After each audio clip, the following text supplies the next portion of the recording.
Hi everyone, I am Dr. Edwin Anthony, Group Director CTC Rungta Group of Institutions.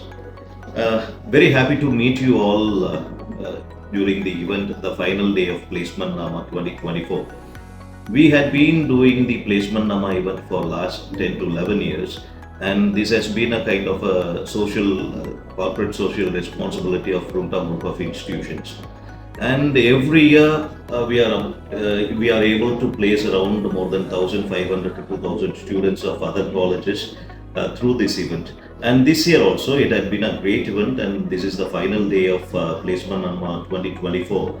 And there had been more than 38 companies which have visited the Placementnamaa this year, and most of the drives had happened on a physical mode, except barring one or two on a virtual mode. All other happened on a physical mode.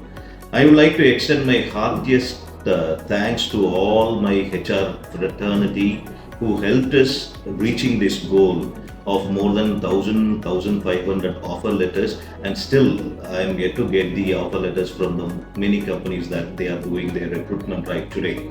And thank you all for all the support and the help that you have done grooming the students and ensuring students' future. And I would like to also say the teamwork that had been exhibited from the Rungta fraternity, my team members, my faculty members who had been actively coordinating the drives, and also all the student volunteers. And I would not, though it is, I am taking this at the last choice, but I would like to also congratulate all the students, those who have been placed, and it is only a beginning. Don't stop learning, learn every day on a daily basis. That will help you to grow much better in your career. All the very best for everyone. Thank you very much.